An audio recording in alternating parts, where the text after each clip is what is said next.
Bonjour à tous, alors aujourd'hui je voudrais vous parler d'un sujet qui est un peu lourd puisque c'est le deuil, hein. C'est l'accompagnement que l'on fait avec des personnes avec qui le deuil s'est mal passé, et en général c'est parce que le processus psychologique dont je vais vous parler ne s'est pas bien fait. Les étapes n'ont pas été suivies de façon adéquate et la personne a fait un blocage, une somatisation quelque part, et a fait que elle est restée dans un état dépressif en général et compliqué. Alors c'est Elisabeth Kübler-Ross qui a été la première à définir comment se fait un processus psychologique, un travail de deuil. Elle a suivi pendant de nombreuses années des gens en phase terminale et elle s'est aperçue que c'était toujours le même processus. Donc il y avait 5 phases qu'elle a définies.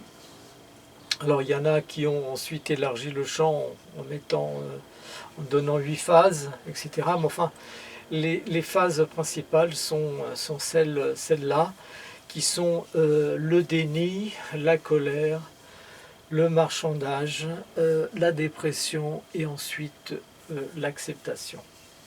Alors là, en général, ce qu'elle a fait, c'est en suivant des gens qui étaient en phase terminale, donc qui allaient mourir, et mais ce travail de deuil peut s'élargir à d'autres champs, hein, peut s'élargir à toutes les pertes, tous les manques que l'on va être amené à subir durant l'existence, parce que malheureusement c'est comme ça. Tout être humain sera obligé de subir des manques, des obstacles qui vont faire que les contraintes, les séparations, les renonciations vont être là, et on devra y faire face de toute façon. Ça peut être des séparations, des divorces, le départ des enfants de la maison par exemple, l'expatriation, la retraite, la maladie, enfin tout ce qu'on peut imaginer, voilà. Donc c'est aussi des pertes matérielles, hein, se séparer de quelque chose, voilà, d'un objet, de biens, etc. Tout ce qui est perte de choses que l'on n'a pas, de choses qu'on n'a plus, et des choses qu'on n'aura plus jamais.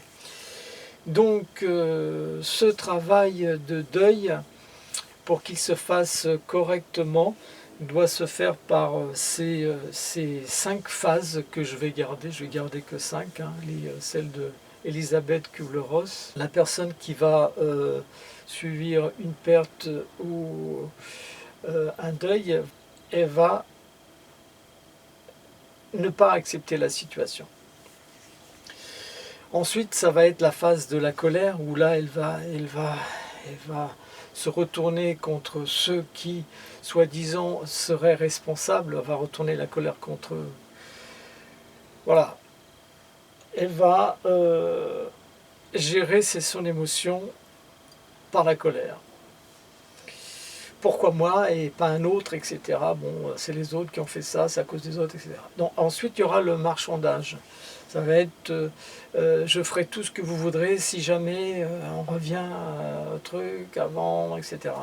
Ensuite, ça va être la phase dépressive, où la personne va se laisser aller, où elle va dire de toute façon, quoi que ce soit, c'est fini, machin, etc. Elle va être dans un état dépressif. Et ensuite, ça va être l'acceptation, où la personne, d'ailleurs Elisabeth Kübler-Ross le disait lorsqu'elle était dans l'accompagnement de ces personnes, où la personne va avoir une certaine sérénité et va dire ça va aller, je suis prête, tout va bien, voilà, l'acceptation. pour que ce processus psychologique, ce travail de deuil se fasse correctement, il faut qu'il suive ces différentes phases. Ces phases qui ne sont pas forcément dans l'ordre que j'ai donné, peuvent être dans des ordres différents. Et la personne peut être amenée à revivre ces phases plusieurs fois. Le tout, effectivement, c'est que lorsque nous, en tant que thérapeute, il y a un blocage à un stade, on puisse intervenir de façon à sortir la personne de cette phase-là et la remettre dans un processus qui va l'emmener vers l'acceptation, vers le renouveau, vers la construction. Voilà, je vous remercie, à bientôt.